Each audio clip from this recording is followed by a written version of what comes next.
Good morning, folks. I'm waiting for some oil paint to arrive from Blick Arts for my Fokker D.VIII build for the Aurora Plastic Kits group build.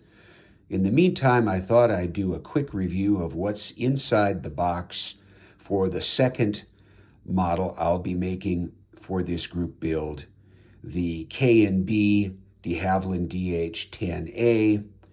And I don't think I'm going to start this build, even if I have to wait a while for the oil paint.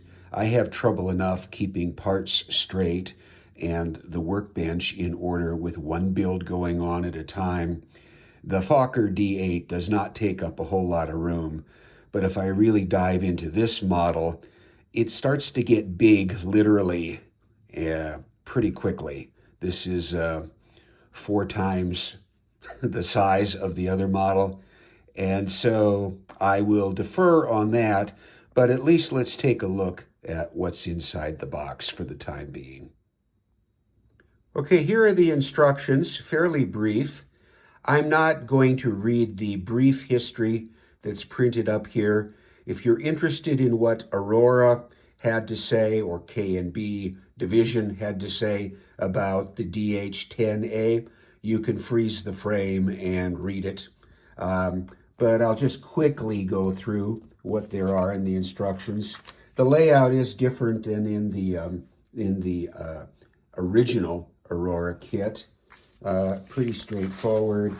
What I did notice was there was a fair amount of time talking about, let's see here, upper wing assembly, lower wing assembly, and making a little jig or a flat space and making sure you tape everything down because there's significant dihedral for both the upper and lower wing. So I hadn't seen that before in an Aurora instructions. Now, the box promised that there would be detailed rigging guide. There isn't, but that's okay. I can find pictures, and I did receive some other documentation from some folks who had been watching the channel, which I appreciate very much. Okay, let's take a look at what came in the box. There are the 3 members of the flight crew and 2 mechanics, ground crew, and I'm not going to say anything more about the quality of those figures other than I won't be using them. In fact, right now, this is the only thing I intend to replace the figures. Everything else will be original, except maybe the landing gear, because I think I may have some issues there, but we'll get to that in a moment. The color of the plastic, as you can see, it's in deck tan for most of it, and then there are some black parts, and there is one clear part. This is the wheels, the gun ring mounts, the engine assembly props, 2 machine guns of middling quality. There's the front part for the nacelles, the radiators, or the grills for the radiators. There are the 2 halves of each nacelle. They fit down flush onto the wings. I can't believe that none of the wing struts broke off of the frame or sprue.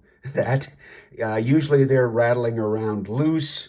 That did happen with the 3, or there should be 4 here, 4 small struts which go up from the nacelles, 2 on each side, of course, to the top wing. One's missing, but that'll be easy enough to fashion. Just some minimal parts for the interior there. There's a skid there, and then there's the instrument panel, 1 seat, sort of a semi-floorboard here. This is the landing gear assembly. Now, those look pretty decent. These come out to the side, very, very flimsy. One of them's a little, actually 2 of them are a little bit bent. And what particularly concerns me is if you see what the construct is there, there's no axle per se running across parallel to the ground between the 2 wheels. Is that all going to hold? Well, we shall see. And then we have a decal sheet, a decal sheet, transfer sheet. And this looks surprisingly pristine, considering when I presume it was put in the box around 1972. Maybe that's a replacement, but again, the true test will be when it hits the water. Right now, there's no yellowing, and maybe they will work. If not, roundels are easy enough to come by. I can always find some serial numbers, and if need be, and that often is the case anyway, I'll be painting this, possibly painting the stripes on the tail. Then it's just a question of matching up, generally speaking, the blue tone. White and red are usually easier. So now on to the big parts. So here's what the DH-10 looks like dry fitted, the major components: fuselage, rudder fin, horizontal stabilizer, lower wing, just 2 pieces, 1 on each side, upper wing, 3 pieces, a flat center section, and then 2 sections on each side at a dihedral. You can also see the marked dihedral on the lower wing. Hence all that time about making a jig to ensure that the angles are correct. The contact points look surprisingly strong for both sections, although there definitely would be a droop in the lower wing if you don't get that really cemented in. Maybe extra pins there. The wingspan is probably within a 1/2 inch of the Gotha bomber. The fuselage is narrower and sleeker and looks a lot more modern. And much bigger tail assembly in terms of size in relation to the lower wing and even the upper wing. The Gotha has a very small vertical or horizontal stabilizer in comparison to those massive wings. The struts, there's a center strut, set of struts that come up right through in that slot there, and then you've got your 2 pairs, a pair, another pair, and 4 pair of double struts on the wings.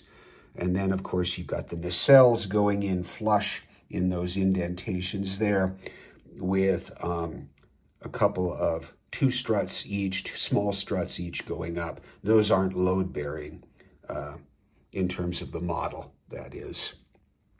So that's how it looks. No lozenge decals, of course, so I won't be dealing with that. This one's just going to be painted. I will use a tan or a light color along with aluminum for the body. The wings will be in tan or a deck tan color.